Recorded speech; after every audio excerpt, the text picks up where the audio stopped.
Welcome to A Magical Life, Health, Wealth and Weight Loss.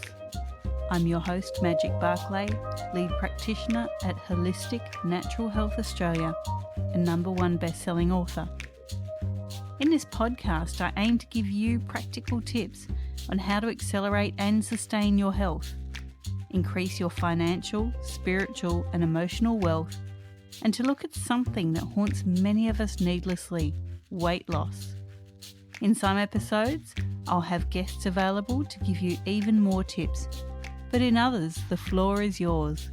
Drop us a line at A Magical Life Podcast on Facebook and let me know what you would like to know more about. Now, sit back and enjoy, because it is time for you to create and truly discover a magical life.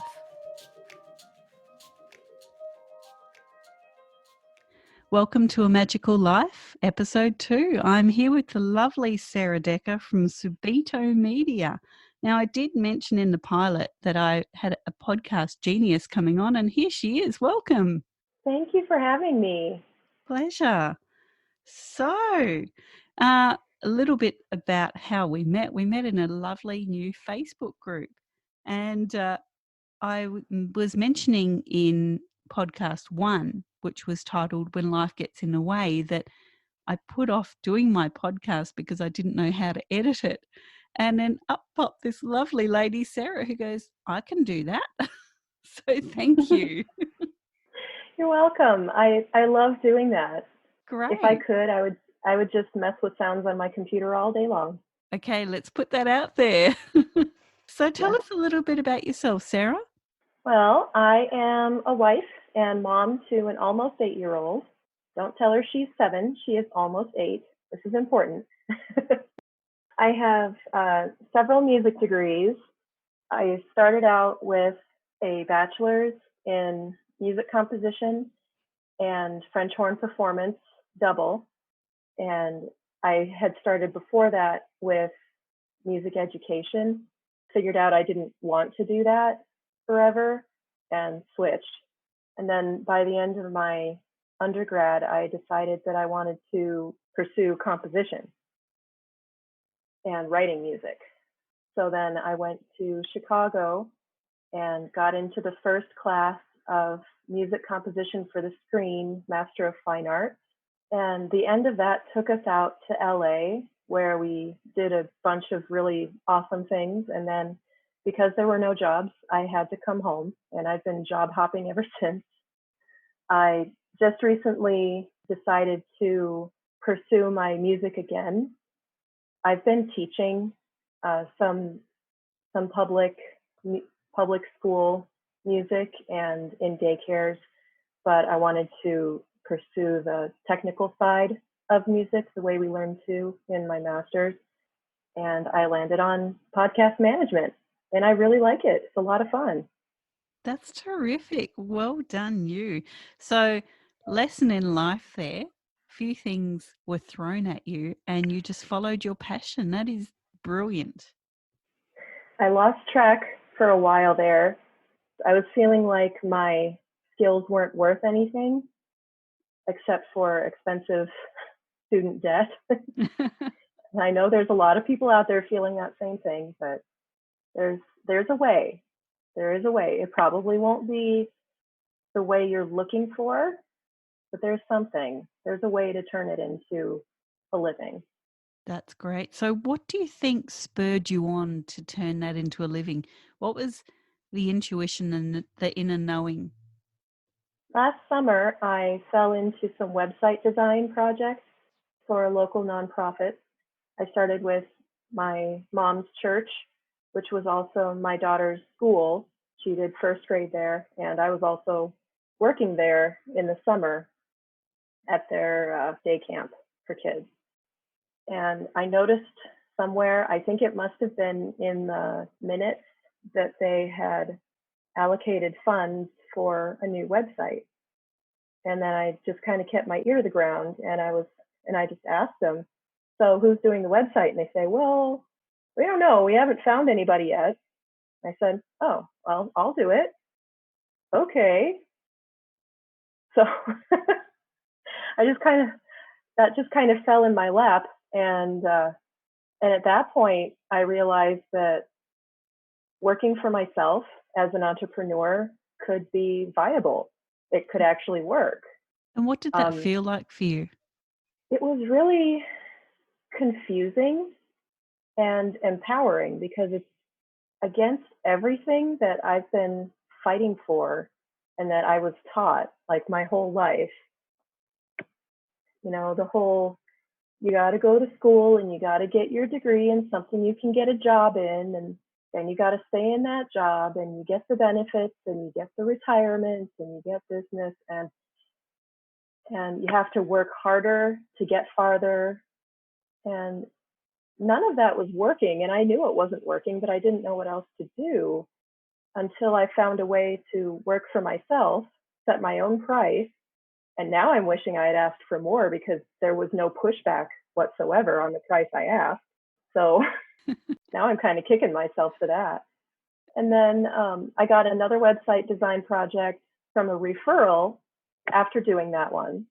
And then I got into some entrepreneur groups on Facebook to try and figure out if like website design was where I really wanted to focus, or if there was something that was better in line with the skills I already had instead of trying to learn something new. I'm not a website designer. I had taken a few programming courses on and off throughout my life, so I was able to figure it out, but it's not really, that's not my zone of genius. So I found a coach, and she helped me dig into what I'm really good at and what I really want to do. And because she is affluent herself, she knows of a lot of people who have podcasts who pay for it to be edited and managed. So we just set into that because I already have all the software. I know how to work with audio. I know how to write original music for these things. And it just sort of fell into place that way. Now, what I'm going to say is going to sound a bit woo-woo to the listeners, but I'm a big believer in put it out there and it will happen. I put it out there that I really wanted this podcast going and you popped up. Seems like you put it out there to this coach and all of a sudden something that you wanted to do and passionate about popped up. Yeah. It's hard to get past that mindset piece. Yeah. Because I had that too. I'm like, oh, that's just coincidence. Oh, nothing is this good. It's too good to be true. It's not going to work out. All those kinds of things. But as soon as I turned my thinking around, like, of course this is going to work. I love that, Sarah. That is great. So, yeah, a message out there to everyone. If you want something, put it out there. You never know who can help you get there. You never know what self-inspiration you're going to get by just putting it out there. I did ask you, I send all my podcast guests the same 3 questions. I get really interesting answers back. And I did ask you, what can your expertise do to accelerate health, emotional, spiritual, and physical? Now, I absolutely love, I'm going to read out what you wrote here. I love it. And then I want you to explain it to the listeners. You said there's always something you can do with your passions to create the life you want. Don't dilute yourself to fit into the mold. Do you want to explain that a little bit to us? That goes on what I was saying before. When I was going to college, I started out with music education because that's what you do to make a living as an artist. You go be a teacher. That's just what you do because that's the job for artists. Yeah. And if you don't have that job, then you're destined to be a starving artist for your whole life. And I didn't want that. I tried to find a new way through schooling to do that wasn't just teaching in public school. And that didn't really work out either. But what I kept doing was I kept listening to others when they were telling me that I couldn't make a living at this. I was listening to them say that, and it was digging deep into me that my skills are something that I'm good at and I enjoy, but no one's ever going to pay for it. Like nobody wants this skill. It's great that I have it, but nobody wants it. Negative self-talk going on there at the time. Oh yeah, for years, years. So then I just kept taking whatever job I could get, getting a new certification for each one. I did end up going back and finishing my music education degree. So I have a teaching certificate and I will be teaching again in the fall, but I'm happier with that arrangement than I was previously. What I ended up having to do was look at my skills differently, look at different ways that they can be used that aren't in the same path as I would have expected. Because with my master's in music composition for the screen, we expected at the end of that, when we had our internships, that some of that would turn into jobs, like at the studios out in LA. Those of us who worked at the studios, none of us got jobs. Wow. Those of us who worked directly with composers, not expecting to get jobs, just wanting the experience of working with composers, most of them are still working with them now, 12 years later, and I'm seeing their names in the credits. We expected that those of us with an internship at the studios would turn into like a studio internship job just, because you're already in the door and that's where the jobs are. But that's not how it worked at all. Interesting. Yeah, it was very strange. So then in trying to pursue that career, that specific career, it ended up being that you had to know the right people, which is cliche, I know, but you have to know the right people who can recommend you to people who have projects, and you have to do a bunch of work for free to build up your portfolio so that you have something to show when you're doing your own networking. And I just never was able to dedicate the time it was going to take to build up my portfolio to be able to have something to show. Yeah.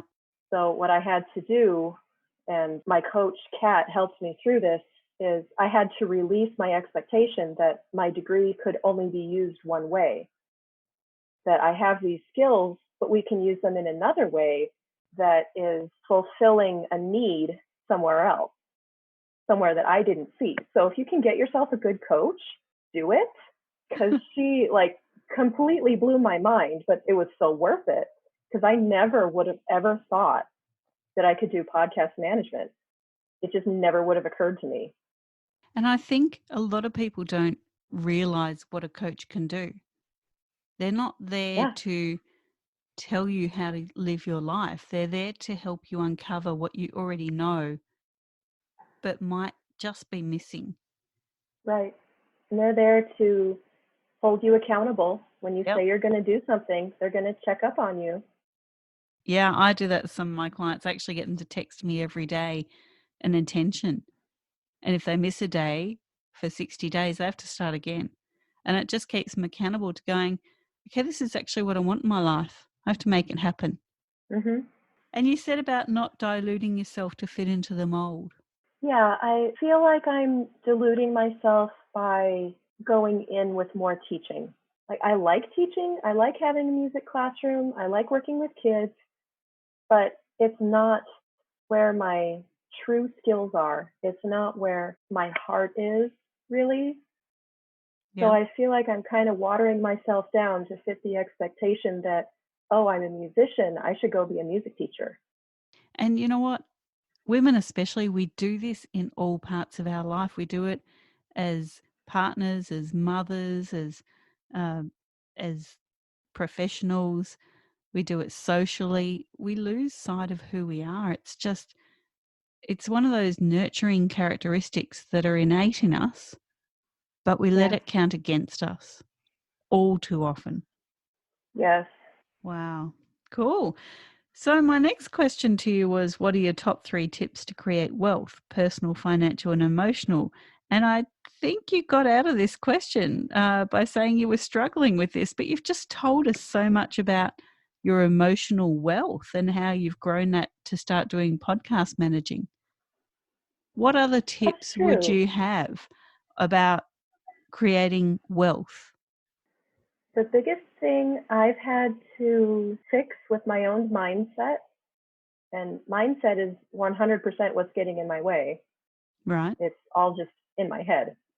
The number one thing that I had to do, which is very hard to do, especially for women, is when you announce that you've done something, whether or not you're proud of it, there's always this little sentence at the end that says, it may not sound like much, but, or it's little, but, or they're not paying me yet, but just That's part of what we call the stop. imposter syndrome. So Yeah. many people suffer from the imposter syndrome. My hand's up in the air right now. And Yeah. that is where we have that underlying voice going, yeah, but you're really not doing this yet. Or, you shouldn't go and chase what you want because, you've got to have some steady income. I mean, you're being a bit of an imposter to yourself thinking you're all that. And we all have that imposter syndrome. It's how you allow that to influence you is really the key, as you said, with your mindset. Yeah. I've been doing a lot of mindset work trying to get over that, learning how to just stop before that sentence comes out, like Yeah, not giving it any credibility whatsoever. right. That is great. And we also talk about weight loss on this podcast. Now, I said in the pilot that weight loss is a symptom, it's a label, but it's something that we quite often struggle with. And you said that you've yo-yoed with your weight. What was the turning point there for you? I think I've always had self image issues. My mom dieted all through my childhood, and I watched it. We drank only skim milk for a while. She was on South Beach diet for a while. She did slim fast. She tried everything, and she convinced me that I needed to do Jenny Craig when I was in high school. And looking back, I did not need that. Yeah. I was 150 pounds when we started. And, for a high schooler, okay, that's a little heavy. I got down to 135 and I felt great. But I think that kind of set me up for, even when I'm young and still growing, I should still be smaller. So for a long time, I struggled with that and trying to not hate myself at the same time, because I don't know if it's the genetics or what, but the weight just likes to stick on my whole family. There's nobody in my blood relatives that are thin except for my aunt, and I think she's been working on it her whole life. Right. Very, very active, and the rest of us are we're just heavy. We're heavy people. Right. So when I was pregnant with my daughter, I gained too much weight apparently, and the doctor was like jabbing about it as she was stitching me up after birth. Wow. That's Like, nasty. don't gain so much weight next time, as she's stitching me up. Oh, great bedside manner Like, there. and it just made me so mad. And especially because, within 3 or 4 weeks, all of that weight came off because it was all just baby and water. Yeah. It was too much according to, how much I should have gained, but there was a lot of swelling and it all came right off and I was able to get back into my jeans. Yeah. So I just wanted to rub that in the doctor's face, like, excuse me, Have you noticed my jeans? Look how great I look. right? I love that. But yeah, after that, I did pretty good when I was staying home with my daughter. I had some exercise plans and I was cooking good meals. But then when I went back to work, my first job back was delivering mail. And it was extremely stressful for the first 2 months or so because I had to learn the routes. And if you don't get back to the post office by this certain time, then the outgoing mail you've collected doesn't get on the truck and it doesn't go out, and you're in big trouble. Wow. So So, our posties here in Australia are very lucky. They just have to deliver. They don't have to collect. oh, that would be easier. Because of the stress, The first couple of weeks, I didn't even have time to take a lunch break because I was just running and running and running and running. And I went from being home and exercising a little bit to all of a sudden walking 5 miles a day at a fast clip, carrying heavy packages and not eating lunch. So my metabolism just tanked. I immediately gained 15 pounds of leg muscle just from all that. And my milk dried up because I was trying, I was nursing her before I went back to work, but my milk dried up immediately. I wasn't even able to pump. Ever since then, like I tried to exercise some more, but I just would get so mad at myself for letting it get this far. The scale that we had was the same one I had when I was growing up, and it finally broke. Yay. And I just never replaced it. I still don't have a scale. I never replaced it. But ever since then, I've been the exact same weight every time I go into the doctor. Yeah. So stress so. really is like the killer for gaining weight. The more you stress about it, the more stress you have in your life, the heavier you are going to get. I mean, it's absolutely astounding why people just don't address the stress first. Right. Because wanting to be down to a certain size is adding stress. Yeah. So the more I worried about it, the more I gained, the more I would try harder to lose. I'd get a little bit down, I'd plateau, and then I'd get mad at myself and stress out some more, and then I'd gain more back than I had in the first place. Yeah. So what would you say is more important, the number on the scale of your weight or how you feel? Absolutely how you feel. Yeah. Number on the scale doesn't really mean anything because it doesn't account for muscle density. It doesn't account for your height. It doesn't account for an inflammatory issue that's not fat, Yep. but just inflammation in the body. It doesn't account for any of those things. So the scale is a liar. Yeah, definitely. And something it took me a long time to learn was when people judge you for your weight, again, they have no idea what's internally going on for you. And listening to the peanut gallery about your weight is the most stupidest thing you could do. You have to listen to yourself. Right. And I had to learn to trust myself. For sure. Well, Sarah, it's been fascinating talking to you. One thing that the listeners could maybe take away from this, whether it's following your intuition, your career dream, or just listening to yourself, what would be your pearl of wisdom? Listen to your body, because if you feel like you're getting drained and burnt out and worn out, you are, and you need to rest. And if that means saying no to some things, if that means taking more naps, if that means planning your meals better, whatever it is, listen to what your body is telling you. That is great. Now, Sarah, people can find you at Subito Media. That's SUBITO Media on Facebook and on Instagram. You have a Facebook group called Amplify Your Podcast, and you have a freebie. Tell us about the freebie. I am a freebie junkie. I will freely admit that right now. Nothing wrong with that. If there's a freebie or a free webinar or a free consultation call, sign me up. Love it. So, because I have consumed so many freebies, I decided to put my own together to bring together more of the gold tips for getting your podcast started. So my freebie is a podcast launch workbook. And just today, I guess it was about 6 hours ago now, I went live on my personal page and I shared it to my business page, Subito Media, and into my Facebook group, walking through that workbook.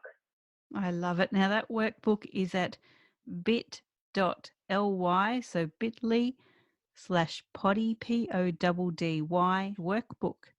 Thank you, Sarah from Sabito Media. Amazing woman, and I'm very proud to say my podcast manager. I love I'm this. so excited. Yay!